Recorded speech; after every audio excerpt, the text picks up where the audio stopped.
લસા અને ગુસા. તો પહેલા આપણે શીખીશું કે લસા કેવી રીતે શોધી શકાય. તો લસા, તો સામાન્ય રીતે આપણે લસા કહીએ એનો મતલબ છે લઘુત્તમ સામાન્ય અવયવી. દાખલા તરીકે 12 અને 10. હું પહેલા તમને નાની સંખ્યાઓ લઈને બતાવું છું કે લસા કેવી રીતે શોધી શકાય. તો 12 અને 10 નો મારે લસા શોધવો છે. તો 12 ના પહેલા મારે અવયવી શોધવા પડશે. તો 12 ના અવયવી, તો 12 ના અવયવી એટલે 12 નો ઘડિયો જ કહી શકાય. તો 12 એકા 12, 12 દુ 24, 12 તરી 36, 12 ચોક 48, 12 પંચા 60, બરાબર છે. 12 સંગ 72, 12 સીધું 84. આ રીતે કહીએ તો અવયવી છે તો અનંત સુધી જાય. એ જ રીતે 10 ના અવયવી, તો એ પણ 10 નો ઘડિયો આપણે લઈએ તો 10, 10 દુ 20, 10 તરી 30, 10 ચોક 40, 10 પચા 50, 10 સંગ 60, 10 સિત્તા 70, 10 એકા 80 અને આ રીતે પણ ચાલ્યા જાય. હવે આ બંનેમાં આવતા હોય એવા સામાન્ય અવયવી, તો આ બંનેમાં આવતા હોય એવા સામાન્ય અવયવી જુઓ તમે 12, 24 ના તો જુઓ અહીંયા આવે છે 60 અને અહીંયા પણ છે 60. તો આ 60 છે. એવું પણ બની શકે કે આગળ જતા બીજો પણ સામાન્ય અવયવ હોય શકે, પણ આપણે પહેલો આવતો તો પહેલો લખી દીધો છે. અહીંયા બીજા પણ એના અવયવી હોય શકે. આ સામાન્ય અવયવમાંથી શું કીધું છે? લઘુત્તમ, તો સૌથી નાનું સામાન્ય અવયવ. હવે તમને ખબર છે કે આમાં સૌથી નાનો છે, પહેલા આવતો એ સૌથી નાનો છે, માટે 60.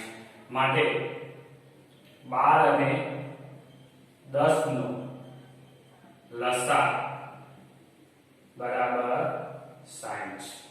તો આ રીતે તમે કોઈ પણ સંખ્યાઓ છે એનો લસા શોધી શકો છો. આ એની બેઝિક રીત છે, બરાબર છે, કે આ રીતે લસા શોધવાનો હોય છે, બરાબર છે. પણ તમે મોટા ધોરણમાં તમારે આ બંનેનો લસા શોધવો હોય તો આવા અવયવો પાડવાની જરૂર નથી. તમે સીધું જ ધારો કે 12 અને 10 નો તમને લસા કીધેલો છે તો 12 ના અવયવો લખો, બરાબર છે. તો 12 ના કયા કયા અવયવો હોય છે? તો 12 ના આપણે ભાગ પાડીએ છીએ, બરાબર છે, અવિભાજ્ય અવયવો. તો 2 દુ 4 તરી 12 છે. એ જ રીતે 10 ના અવયવ, અવિભાજ્ય અવયવની વાત છે તો કેટલા આવે? 2 ગુણ્યા 5, 2 ગુણ્યા 5, 2 પચા 10. તો થઈ ગયા એના અવયવો. હવે જ્યારે લસા શોધવાનો તો એક વસ્તુ ધ્યાન રાખો કે જુઓ, પહેલા આપણે લઈએ કે કયા અંક છે, તો 2 છે. હવે જુઓ 2 નું અહીંયા આખું જોડકું છે, તો 2 નું આખું જોડકું લઈ લઉં તો 12 અને 10 નો લસા લેવો હોય તો જુઓ અહીંયા 2 છે, એનું આખું જોડકું છે, 2 વાર આવે છે તો લઈ લીધા 2 ગુણ્યા 2. સૌથી વધારે વાર આવતા હોય લઈ લેવાનું, તો સૌથી વધારે વાર 2 આવે છે, 2 વખત લઈ લીધા. તો હવે આ નીચેના 2 લેવાના નહીં. બીજું કે જે અલગ અલગ સંખ્યાઓ આવે છે એ બધી જ લેવાની. તો 3 આમાં એકલા જ છે, 5 નીચેનામાં એકલા છે, તો 3 પણ લઈ લો અને 5 પણ લઈ લો. તો 2 દુ 4, 4 તરી 12, 12 ગુણ્યા 5 તો 60. તો આ રીતે પણ તમે લસા શોધી શકો છો. હવે આ અવયવો પાડવા હોય તો આ અવયવો કેવી રીતે પાડી શકાય? 12 ના અવયવોના તો અવયવો તમે અવિભાજ્યની રીતે પણ અવયવો પાડી શકો. તો કે જેવી રીતે 12 હોય તો શું કરવું? તો 2 સંગ 12, 2 તરી 6, 3 એકા 3. આ રીતે પણ એના અવિભાજ્ય અવયવો પાડી શકો છો ભાગાકારની રીતથી પણ. તો 32 ના અવયવો 2 દુ 4 દુ 8 દુ 16 દુ 32. નીચે હું સંખ્યા લઉં છું 20. તો 2 દુ 4 4 50 20. હવે મારે એનો લસા લો તો સૌથી વધુ વખત આખું 20 આવે છે. તો 2 ગુણ્યા 2 ગુણ્યા 2 ગુણ્યા 2 2 દુ 4 દુ 8 દુ 16 દુ 32. તો આખું આ 2 નું બોક્સ લઈ લીધું. માટે આ 2 નું બોક્સ હવે નાનું છે કેમ કે એની અંદર જુઓ તો 5 વખત છે જ્યારે આ 2 જ વખત છે માટે આખું લઈ લેવાનું. અને અલગ સંખ્યા કઈ છે 5. તો તમારો લસા 32 ગુણ્યા 5 તો 60 થશે. બરાબર. તો આ રીતે તમે લસા શોધી શકો છો. અલગ અલગ આવે છે લેવાનું. સૌથી વધુ વખત પુનરાવર્તિત થતું હોય એ આખું બોક્સ લઈ લેવાનું છે. એ સંખ્યા બધી જ લઈ લેવાની છે અને આ રીતે તમે લસા શોધી શકો છો. કોઈ હજુ એક રીત છે કે જેને આપણે ભાગાકારની રીત કહીએ છીએ કે જેની અંદર દાખલા તરીકે 10 અને 32 નો લસા શોધવો હોય આપણે 10 અને 32 નો તો 10 32 એ ભાગાકારની રીતથી શોધીએ તો પહેલો 2 ભાગ ચાલે તો 5 16. 2 ભાગ ચાલે તો 5 ના નહીં ચાલે તો 5 એમ ના એમ 16 ના કેટલા થશે તો 8. 2 ભાગ ચલાવીએ તો 5 એમ ના એમ 8 ના થશે 4. 2 ભાગ ચલાવીએ તો 5 એમ ના એમ 2. હજુ પણ 2 ભાગ ચલાવીએ તો 5 એમ ના એમ 2 એકા 2 એટલે 1. હવે 5 ભાગ ચલાવીએ તો 1 1 આવશે. તો અહીંયા 10 અને 32 નો આ જે મળે છે એ બધા જ 10 અને 32 નો લસા થશે. માટે 10 અને 32 નો લસાની વાત કરીએ તો 2 કેટલી વાર છે 1 2 3 4 અને 5 વાર 1 2 3 4 5 વાર અને 5. એનો મતલબ 8 દુ 16 અને 5 દુ 10 માટે 160 એમનો લસા થશે. શોધતા શીખવા માટે તો પહેલા ગુસા એટલે શું છે તો ગુરુત્તમ સામાન્ય અવયવ છે. પેલો અવયવી હતો અને આ છે અવયવ. બરાબર છે. તો એની અંદર આપણે ઉદાહરણ લઈએ દાખલા તરીકે એમાં પણ લઈએ આપણે 10 અને ચલો 12 નો ગુસા શોધવો છે. બરાબર છે. 12 અને 10 નો ગુસા. તો 10 અને 12 નો ગુસા શોધો તમારે અવયવો પાડવાના છે. તો અહીંયા 12 ના અવયવોની વાત કરું તો શરૂઆત 1 થી થાય. 1 બરાબર છે. બીજો કયો અવયવ આવશે તો 2 3 4 6 અને 12 પોતે આ અવયવો પાડેલા છે કે 1 વડે પણ ભાગી શકાય 2 વડે 3 વડે 4 વડે 6 વડે અને 12 વડે. એ જ રીતે 10 ના અવયવોની વાત કયા છે તો 1 2 5 અને 10 પોતે છે. હવે આપણે કીધું એમાં સામાન્ય તો સામાન્ય અવયવ. હવે આની અંદર જુઓ તમે તો સામાન્ય અવયવ કયા કયા આવે છે તો આ 2 છે. બીજો કોઈ સામાન્ય છે ના. સામાન્યમાં પણ કેવું તો ગુરુત્તમ સૌથી મોટો પણ આપણી પાસે 2 છે સામાન્ય અવયવ તો એ 2 લઈ લઈએ સૌથી મોટો સામાન્ય અવયવ તો એ 2 આવી ગયો.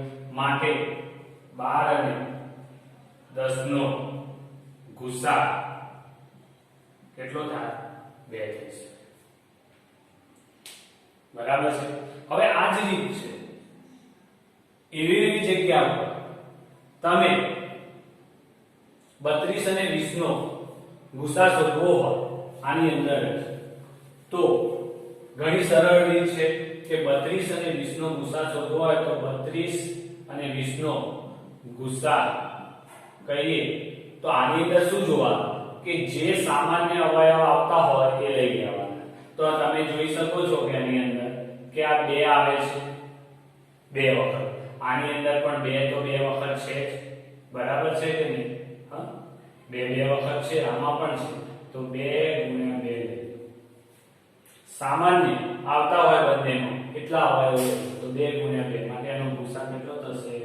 4 થશે. તો આ રીતે તમે ગુસા શોધી શકો છો. યુક્લિડની ભાગ પ્રવૃત્તિ.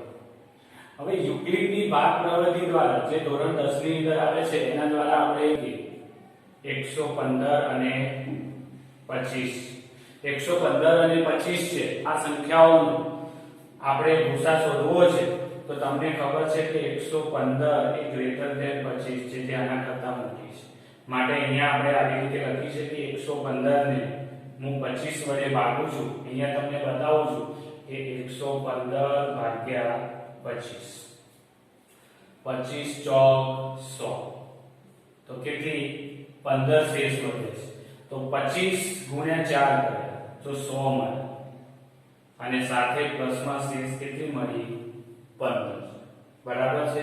તો આ રીતે લખી લેવાનું છે. હવે શું કરવાનું છે? હવે એને 25 વડે ભાગ્યા છે તો આ 25 અહીંયા લખી દો. 25 શેષ છે એને અહીંયા લખી દો 15. તો એનો મતલબ 25 છે એને 15 એ ભાગવાના છે. તો આ 25 છે 15 15 નું તો 30 થઈ જાય છે, સંખ્યા વધી જાય છે. તો 15 એકા 15 તો 0 બેમાંથી 1 જાય તો 1. તો એનો મતલબ 25 ને 15 ગુણ્યા 1 1 વડે ગુણ્યા તો શેષ કેટલી વધી છે 10. ફરીથી આ 15 છે એને અહીંયા લખી દો. 10 જે શેષ છે એને અહીંયા લખી દો. તો 10 હવે 15 ને 10 વડે ભાગવાના છે. તો આ 15 છે અને 10 તો 10 એકા 10 તો 0 અને 5 તો 10 ગુણ્યા 1 પ્લસ શેષ કેટલી આવી તો 5 આવે. બરાબર છે? હવે કેટલા લઈશું બા 10 ને અહીંયા તો 10 બરાબર આ 5 ને અહીંયા તો 5 વડે ભાગવાના છે. તો 10 ભાગ્યા 5 કરીએ તો 5 તો 10 સીધો જવાબ મળી જાય છે. માટે 5 ગુણ્યા 2 જેથી 10 શૂન્ય આવે છે. શેષ કેટલી છે 0. તો આની અંદર હવે શૂન્યતર શેષ કઈ છે? શૂન્યતર શેષ. શૂન્યતર શેષનો મતલબ છે કે શૂન્ય ન હોય એવી શેષ. તો અહીંયા તો તમને શૂન્ય શેષ મળે છે પણ એની ઉપર તમે જુઓ તો તમને શૂન્યતર શેષ છે અને એ કેટલી છે 5 છે. તો એ શૂન્યતર શેષ 5 છે. માટે 115 અને 25 નો ગુસા કેટલો થાય 5. ફરીથી વિદ્યાર્થી મિત્રો ધ્યાન આપો કે જે પણ સંખ્યાનો ગુસા શોધવાનો છે યુક્લિડની ભાગ પ્રવૃત્તિથી તો 115 અને 25 છે. 115 મોટા છે તો 115 બરાબર 25 ભાગાકાર કરે તો 25 ચોક 100 છે. 100 બાદ કરીએ 115 તો 15 વધે છે તો પ્લસ 15 લખ્યા. હવે જેના વડે ભાગ્યા હતા પહેલા એ 25 લખ્યા અહીંયા અને જે શેષ હતી અહીંયા લખી. તો હવે જે 25 છે એને આ 15 વડે ભાગવામાં આવશે. બરાબર? તો તમને 10 શેષ મળે છે. બરાબર છે? અને આ 15 ને ફરીથી અહીંયા લખવામાં આવે છે. આ રીતે પુનરાવર્તિત કરવામાં આવે છે જ્યાં સુધી એની શેષ 0 ન થાય ત્યાં સુધી.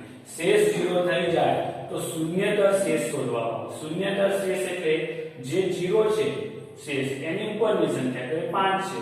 માટે 115 અને 25 નો ગુસા 5 કહેવાય.